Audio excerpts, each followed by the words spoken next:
Hello everyone, welcome to another episode of the SNC podcast, a show helping you better understand the intriguing world of music, arts and entertainment through insightful conversations with African artists, creatives, executives and entrepreneurs.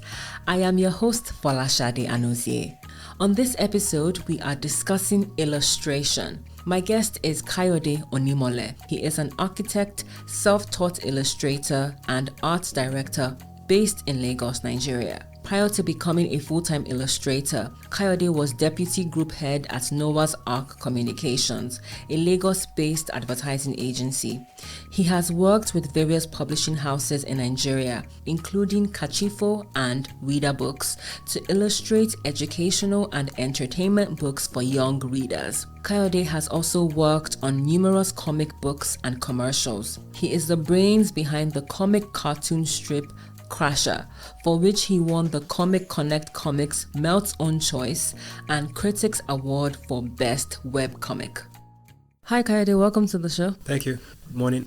Is it morning? It's already afternoon. Oh wow. It's already yeah. I'm running behind. I'm really happy to speak to you again. Everybody, for people who know me, I'm someone who's really passionate about the creative industry and the different skill sets that people have. It's really important that we show that it's not just about music and acting, and you are an illustrator. Yes. You're actually a self-taught illustrator, right? Yes, I am. Why did you want to learn how to illustrate? Well, it's something I've been passionate about since I was, 3 years old. I used to draw on my parents' walls with crayons, pencils. I think they wanted to save their walls, so they finally got me drawing books and got coloring books and all that. At some point, they decided buying me storybooks and comic books. So I started copying the drawings I saw there, and I've been doing that ever since. And then as I grew older, I learned the guys who draw comic books and storybooks exaggerate real life. So I started learning from real life so I can make my own personal exaggerations.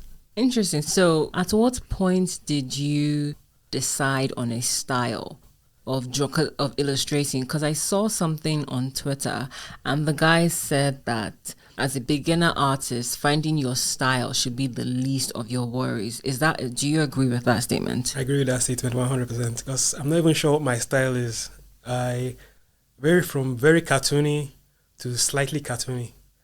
But I can be realistic too, but that takes forever, so I try to avoid that as much as I can. Style is, well, it depends on what you're doing. And if you're doing something for kids, you have to make it something that they can appreciate.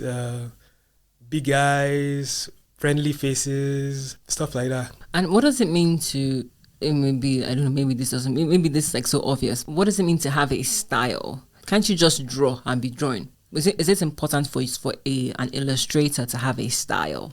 Well, to be recognized, probably already have a style without even knowing it. Like people see works of, Jim Lee, and they're like, that's Jim Lee's art. It's not that it was, when he started drawing, it was like, I must draw Jim Lee's style. He was drawing and then that just evolved into his style. Now your background is in the sciences and architecture, and you actually practiced as an architect before you quit to become a full-time illustrator. Well, I studied architecture, yes, but while I was studying architecture, I knew at some point that architecture was not for me. I wanted to be an animator, but at that time, I don't even know if they have them now. There were no animation schools in Nigeria. And this was even before the time of YouTube. There was no social media where you could go online and start learning by yourself. It was in the 90s. So I had no choice but either face architecture or do something related like art. And core art was not really for me because when I was younger, I was more interested in maths and drawing, and architecture combined those two. And as I grew older, I found out that I prefer the drawing aspect to the calculations. So I focused more on that. Did you, at that time, I don't know if you knew, but were there animation schools outside the country, like in SA or Kenya or other countries? Oh, I don't know about other African countries, but I knew in Canada and US, my friend actually printed a list of animation schools and their contact information. So I wrote all of them, and some of them sent me their catalog, and I saw the costs. Third of 4 children, and at that time, 3 of us were still in school, and it was my dad that was paying our school fees fully. I was I won't say it wasn't easy for him, but I knew if I brought the tuition fees to him at that point, he would probably lose his mind. Because also, when I was growing up, not that my parents discouraged me from drawing, but it just felt it's something I should do on the side and face something more... That will bring you more money. Well, not more money, more... Realistic? Yeah, more realistic, yeah, that's the word. Then at that time, you don't really hear... this animator did XYZ. You just knew the works. You didn't know the animator, but you could hear of doctors, you could hear of Gani Fayemi, you could hear all those lawyers, all those popular guys. But that's very true. That's very true. So after leaving architecture, you now decided to move to advertising and marketing. Yeah. Now, I want to go back a little. You said that you were an architect for a while before you now became a full-time illustrator.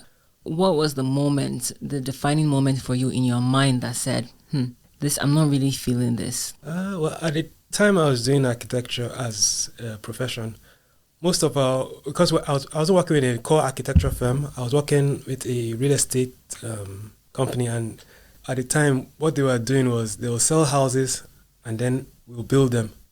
So there was this project we had supposed to build, I think, maybe 25 houses in an estate. And because of a global financial crisis and then some mismanagement within the company, we were not able to deliver that. And then we gave more time, but the people had already paid for houses. So we couldn't ask them for more money because they're already fully paid, and we told them that, yes, that is the amount to pay. So what we were asked to do was to still have those houses for those people, but now we're going to reduce the sizes and then have more houses in the same estate, and then sell those houses to other people, and then we use the money from the new houses to finish the houses for the first people as well as the new houses. And I was like, this isn't architecture. We're reducing houses to functions, as in there's no aesthetic need. It's just, this is a room, this is a bed, this is where you bath, that's it. Any other function you're supposed to do in that space, it's greatly reduced. So you're not feeling that? I didn't feel that. Did you finish the project, or you left before the project was completed? I left before the project was. I don't even know if the project has been finished by now. So the company went under a lot of stuff. I said EFCC investigated us one time. Wow. So I was like, Wow. And then I think that's a general thing with architecture now. People are not following the strict rules we learned in school. Like where I live now, the core thing is still money. So they are putting more buildings on, like they're putting three houses on a plot that's supposed to take like 2 houses, and then they're sacrificing air movement, they're sacrificing spaces for your car. Normally, you're supposed to leave a percentage of your land for greenery. That's gone. People are parking on the streets, and it just, I've seen a lot of these new buildings, and I'm always so concerned because, for example, like where I live right now, they have lots of new buildings there. And when I exercise in the morning, I have seen the progression of how the houses have been built. And in lots of them, it's like this. It's so quick. And I'm always so sad for the people that end up buying these houses, because that there are going to be faults in that building. If it's not leakage, it's going to be the paint peeling off, because the house is supposed to breathe at each step so that it dries out and it has all these different things that's supposed to be accomplished. But I don't know. So just kind of go back to politics a little bit. Do you see that, our issue is like we keep on saying that it's our leaders, this, and the third. But we as Nigerians, what are we doing to make things right? I know you don't have the answer, obviously. I don't really have the answer, but I think it's a quote from the Bible that money answereth all things. Or I don't know where the quote is from. People want money. I'm not answering this question. No, it's fine. I mean, because I want money too, but again, it's like you're putting people's lives at risk. That doesn't make any sense. But anyway, let's not dwell on that. So you left architecture and you moved to advertising, and you worked in that space for almost 6 years. Like 7 years. Now, what made you decide to leave that to now become a full-time illustrator? Because I asked that question because where you used to work was Noah's Ark Communication, which is an advertising agency, and you rose to be the group head. Deputy group head, right? And I want to believe that there were perks and financial incentives that came with that. Yeah. But obviously, you had to weigh that and say, okay, is my passion more important than getting all this money? So if you could just talk a bit about that. While I was working at Noah's Ark, I was also doing my personal stuff. I have a cartoon strip. I still have it called Crusher. So at some point, my passion was as in I was going years without doing anything on my passion. I was like, I need time to do my own stuff. I'm getting old. At some point, I don't want to look back at my life and say, I had this thing since secondary school and I just left it. I just abandoned it to face advertising. And then when I look back at advertising, what do I have? Awards. Do I really like those awards? But you live in Nigeria, Kayode, and a lot of people will say, is Crusher or your passion going to pay the bills? Let's be realistic here. At that point, Crusher was already successful, in my own opinion. I had found a way of monetizing it. I don't know if you're familiar with value-added services. When Etisalat was still in Nigeria, you could download Crusher 10 naira a day onto your phone daily. You can download a different strip every day. And it had just started at that point and it was already generating, we already had about 20,000 subscribers. And we had not even reached like a year. We're like 3 months in. And I was like, I can finally face this thing fully and then leave my job. But something happened after I left my job. What happened? Yeah, it's okay. The Nigerian NCC, they clamped down on value-added service companies, and then they made a list of the ones that they recognize, and the one that was handling my strips was not there, and I didn't. The other people, but I didn't bother trying to because the deal I had with the people that were handling my whatever was, I think one of the best deals I could get. Taking the network takes 70%. They were taking 15, and they were giving me 15. The other ones wanted to pay me outright and say, take this, I don't know, 5,000 naira and go and buy groundnuts. And I felt I couldn't get with these new guys, since they've reduced them to a smaller number, there'll be a lot of people trying to get on them.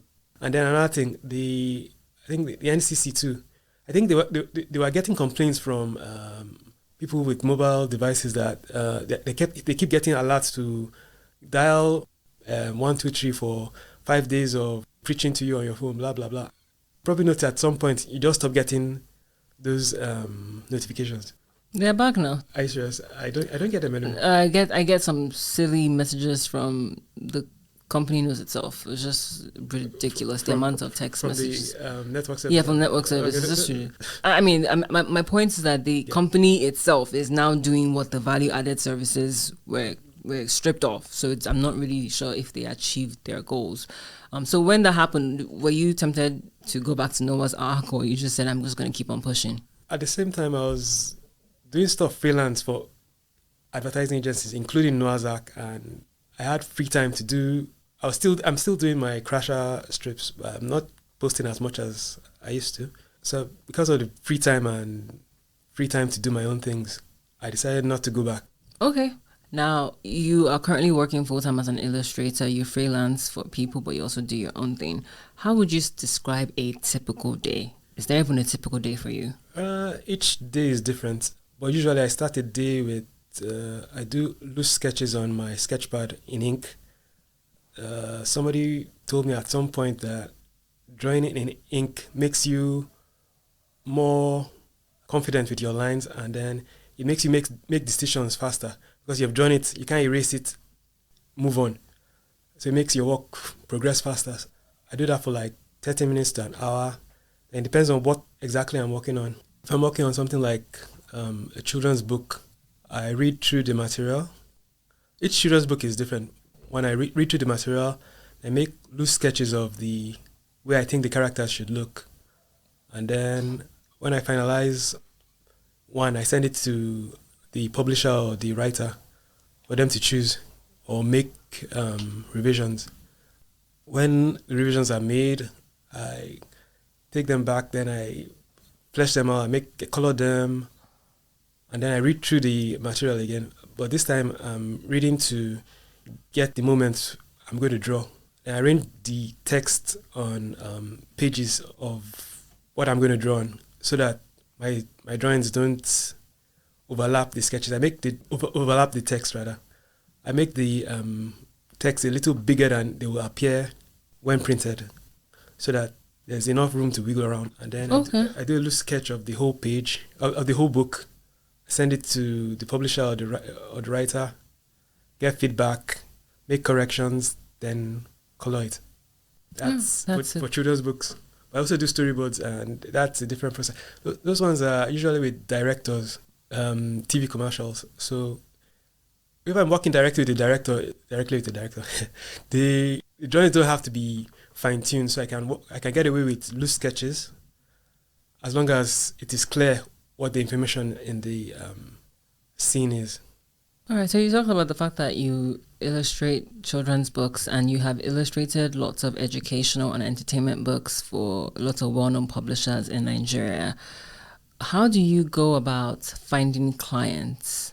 Yeah, my first book, the first book I ever illustrated, client found me through my website, and they found it and they said they want that style for their book. That's how I got my first client. Then clients after that were either referrals or people who found me on social media. So would you say that the process of getting clients has become easier in a way because of the wealth of experience and because of the network that you've been able to build? Yes, I would say that. Yeah, I agree 100%. Okay, that's cool. If a client reaches out to you that, Kayode, we want you to illustrate this book, how does the conversation progress? Do they offer you a contract? If they give you a contract, do you have a lawyer who reads that for you? How do you go about deciding on the amount you charge for your services? Okay, I have a fixed amount per page depending on what style I'm using. We spoke earlier about styles. And I said my styles vary from cartoony to slightly cartoony. Also, the style is the same, but I don't know what word to use, but drawing something and painting something are two different skills. Some people can draw and paint, and then some people can just draw, and then some people can just paint. I can do both. So sometimes I just draw ink and then add color to it. And then some works I just paint directly. The works I paint directly take longer, and so I charge more for those. While the ones I draw, ink and paint take a shorter period and cheaper to produce. So when I'm meeting a client for the first time and we're trying to negotiate, I try to find out what kind of book it is, what age category they are aimed at, what their budget is, so I know whether to give them an expensive style or a permanent style. Affordable should be nicer. Okay, give them. So I know whether to give them affordable style or a more robust style. We go from there. Sometimes I have contracts, and contracts usually include NDAs. But once I've been working with a client for a long time, the first contract is usually what we just work with. We don't update it. But the thing about contracts is, like, I have an NDA of a job I did 10 years ago, and part of the stipulations were I cannot add it to my portfolio or show anybody that I did it until 6 months after they publish. It's been over 10 years now, they've not published, and I think that was the first time I used a particular style, first and last time I used a particular style, and I've not had an opportunity to use that style again, so nobody knows that I can do that. So, wow, so the contract also covers your style? I know it doesn't cover the style, but I haven't found a client that wants that style. Something so like that. And they still haven't published. Wait, what's holding them back? I don't know, I think maybe they give up or something. Wow, okay. One thing I saw online, I think I saw you retweet that, was talking about burnout. And you said that burnout is common among it's common among illustrators. Why is that the case? Me personally, the nature of my work is I can work without recognizing which day is a weekday and which day is a weekend. I can just keep working. Working like that is not healthy. I found it's not healthy. So you have to allocate when you're going to work, when you're going to rest. Because if you keep working, at some point you're going to have burnout. But sometimes burnout doesn't come out how you assume it's going to come out. You think, okay, I've worked on this, let me move on to this next project. And you start the next project, you draw, and it's just not gelling. It's just you're wasting days and days on something that normally takes you a few hours because there's something missing. It's The inspiration isn't there. yeah, exactly. I made drawing become a factory produce something that there's no soul in it anymore. So you're just producing. It just kills it. Yeah. And kind of speaking about the factory mindset that a lot of companies try to make illustrators have, what do you think about the changes that we're seeing in workplaces, particularly with Gen Z, who are letting their employers know that they didn't come to this life to suffer. They didn't come to this life to be, come and be sleeping at the office morning, noon, and night. So as a creative who used to work in an advertising agencies generally are notorious for super, super long hours, high stress. But you see Gen Zs now, and even some millennials who are saying that, even the flexibility of working from home. You see a lot of people now are telling organizations or companies that, if you want to have the best employees, you need to bake in some flexibility into your work schedule for these people. So as a person who used to work in that kind of environment, what do you think about the changes that are happening, whether slowly or quickly? That's one of the things I'm thankful for COVID for. It made employers see that you don't have to come to work to actually be productive. While I was still working in advertising, I actually had a meeting with HR. And I suggested that, okay, at that period, a lot of my coworkers were becoming new fathers. So I made a suggestion that since these guys are not having, okay, at that period, they were giving them like 1 week to bond with their child. I was like, 1 week is not enough. That apart from that 1 week, they should give them the option of some days they can work from home, some days they can work from the office. And they were like, nobody can work from home, blah, blah, blah. It's not possible. Blah, blah. And then a few years later, COVID hit and everybody worked from home. And they found out that I'm still in touch with people from advertising. And they found out people are actually more productive when they work from home than when they were in the office. I don't know, maybe they are starting work earlier, finishing work late. I don't know, but they're more productive. Yeah, because you're not stuck in traffic. Yeah, exactly. You're able to allocate time to do what it is that you need to do.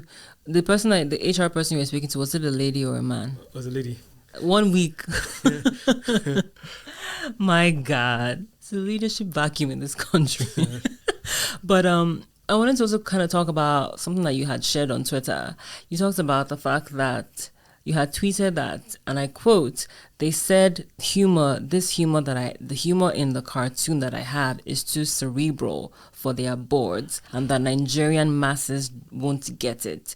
And your tweet was, for people listening, you were referring to work that you had done, and the client said that it was too quote unquote cerebral for Nigerians to understand, right? Correct me if I'm wrong. Was that right? Yeah, that's right. Yeah. Now, with your experience both in the advertising industry and now working on your own, my question is, does it seem that Nigerian brands sometimes don't understand their customers?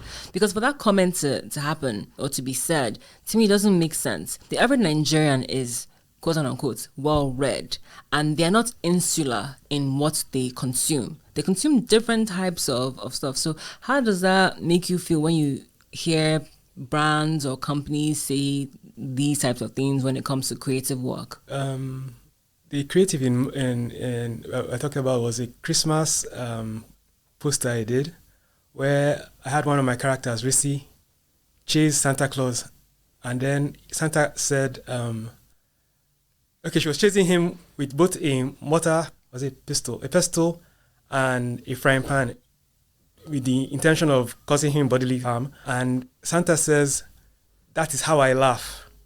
The guy sent it to said he didn't understand it. And I asked him how Santa laughed. And we all know how Santa laughs. Ho, ho, ho, ho. Exactly. And that sounds like the derogatory word. And that's why she was chasing him. And he said he understood it, but that the people out there won't understand. I was like, if he understands it and he showed one or two people and they understood it, what makes him think the people out there will not understand him? Has he spoken to the people out there? And he didn't have any of that. I was like, okay, if they don't even get that, the message above it says Merry Christmas. At least put it out because of that. Said no, that people will understand it's too cerebral, blah blah blah. So the audience was the audience the average Nigerian person, or was it a specific demographic? Demographic. The place where it was going to run were shopping malls, so it was people who visit shopping malls, I was going to be in front of the cinemas and entrances, and that is where a lot of Gen Z and millennials hang out. And I was like, that's your core audience. They're going to get it.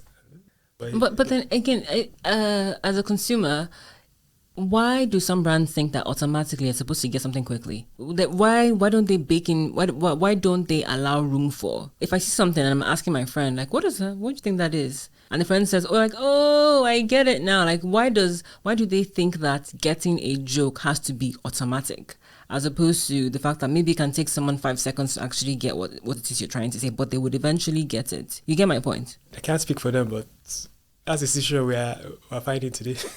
Yeah, I feel like everything we have to be spoon fed, which is why we see And the worst thing is, okay, I worked at advertising. The worst thing is when you spoon feed people don't really talk about the brand. Is this is my product, buy it.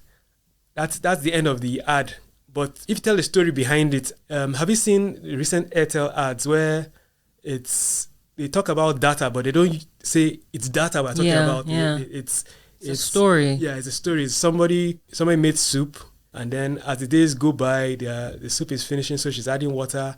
At some point, it's still small that she has to pour the rice into the soup and make jollof rice. And then at the end of the day, you find out it's not actually food they're talking about, it's data. And you're like, oh, okay, this makes sense. Not, we have data, buy data.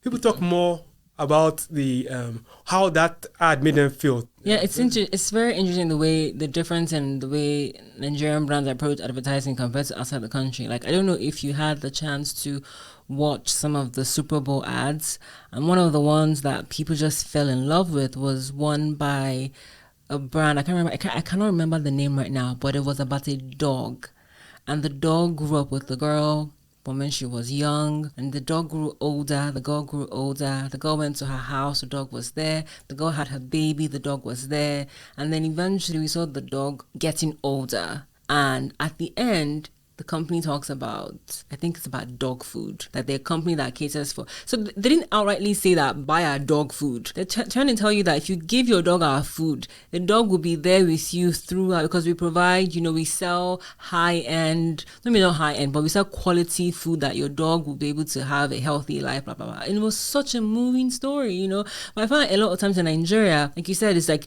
buy this. I'm like, let me experience the story behind the brand and behind what it is you're trying to tell me, I think from the brand perspective, I think they think more, people react, I'm going to use the word cerebrally to their product rather than emotionally. And it's emotion that actually makes you buy stuff, and then you try to justify it cerebrally. Yeah, it's such, because when I saw that ad, I was like, I've always loved dogs. I was like, not only do I now want to have a dog, I want to buy their food, because this, so it was just like, it was so spot on, but I don't know, I feel like, I just wanted to get your thoughts on that, because when I saw that tweet, I was like, I need to ask him about that, because it's something that I've also observed when you see, like, I used to work at an ad agency as well, and that was an issue that they also had with some of the brands, like, why do you think that people will not get this story? Now, you had talked earlier about when you actually decided to pursue illustration, you wanted to go into animation initially. Looking at how the animation industry in Nigeria has grown and continues to grow, how pleased are you with that? I'm actually very pleased. I've seen a number of companies coming up, like spoof animation. There are the guys that did the Dawn of Thunder. They did a trailer for it, and I'm still waiting for the full movie, but trailer was dope. There's Magic Carpet Studios, all those guys doing fantastic stuff. I think the only thing limiting them is funding. I can't speak directly for it, but that's what it looks like from the outside. No, yeah, I spoke to an animator last year, and that was another issue that he also highlighted, the issue of funding. We have the talent, we have all these different things, but funding is such a challenge. Now, as we come to begin to wrap up the conversation, you had talked about your website, your comic strip Crasher. Yeah. Can you just talk briefly about that? Crasher is a cartoon strip about a guy, a slacker in school. It's loosely based on my life as an architecture student. The main guy is Kokoro, who is a slacker. His roommate's name is Benedict, a law student. He has a couple of classmates, Risi and Akaji. Kokoro has a crush on Risi, but she knows, but she doesn't care about him. Akaji has a crush on Kokoro, but he doesn't know about it. And then they have a friend, Rukewe, who may or may not be a student, but he sees the campus ground as a fine opportunity to do business because he has a whole lot of customers. And then they have their lecturer, Prof. I didn't give him a professor or anything, just Prof. And everything takes place in an exaggerated form of my school. Where are you? Now, are there any other types of creative endeavors that you're looking to get into this year? Because before we had started, you had made the distinction or clarification that you're not an animator.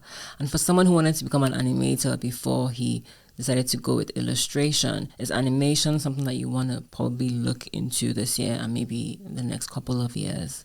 Yeah. Recent times I've been taking classes in animation online. This school, Project City, you actually have teachers that work in animation or have worked in animation teaching you. So I've been taking classes in storyboarding for animation and directing for animation. So hopefully, as time goes on, I'll actually storyboard and animate and direct an animation in the near future. That's awesome. Looking forward to that for you. Yeah, now let's go on to the fun, random questions. Are you ready?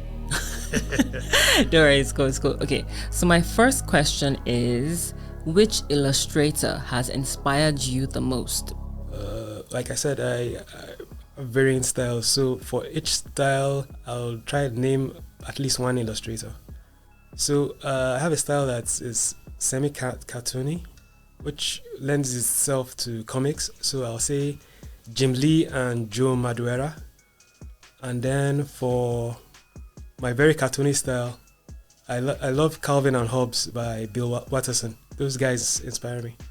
And in animation, I like the Copeland brothers, Justin and Chris Copeland, and Saint Chase Conley. He worked on Black Dynamite while he was still running on there. Second question is, pick one of the following cartoons. You can only pick one. Scooby-Doo, Rugrats, The Simpsons, or The Flintstones. The Flintstones, because I feel it made the foundation for The Simpsons.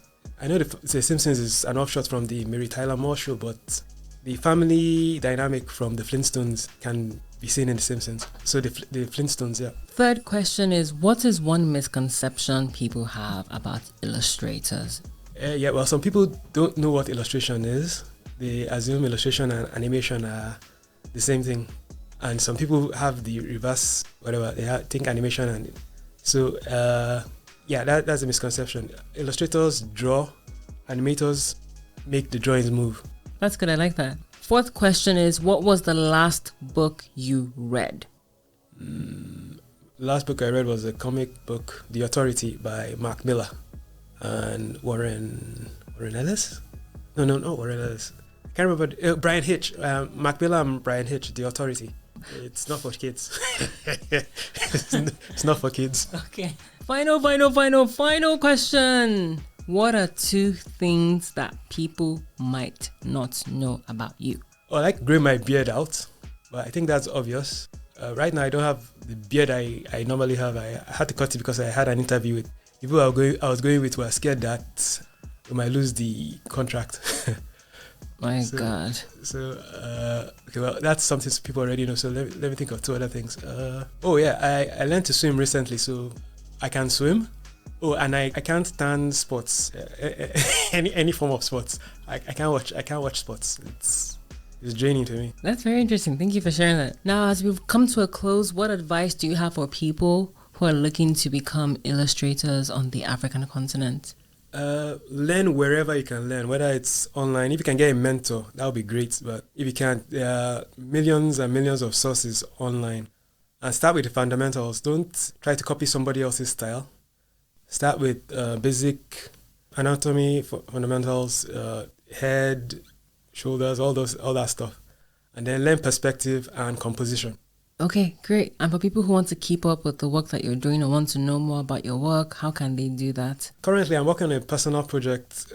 If you're familiar with the series Twilight, I'm reimagining them as superhero characters. I'm using that to build my storyboarding in animation portfolio. So you can check that out on my social media. I'm Kroplex on Twitter, KROPLEX, and on Instagram, I'm Kro_creative, KRO_ normal spelling of creative. Thank you so much for your time, Kayode. You're very welcome. Thank you for having me. Thank you to Kayode Onimole for his time. If you enjoyed this episode, please rate us on your favorite podcast platform. It helps the podcast get discovered by more people. Thank you so much. This episode is produced and edited by Folashade Anozie. Our theme song is by John Akinola. The show is powered by Non-Conform Productions. You can check us out on Twitter, Instagram, and Facebook at the SNC Podcast. Thank you for listening.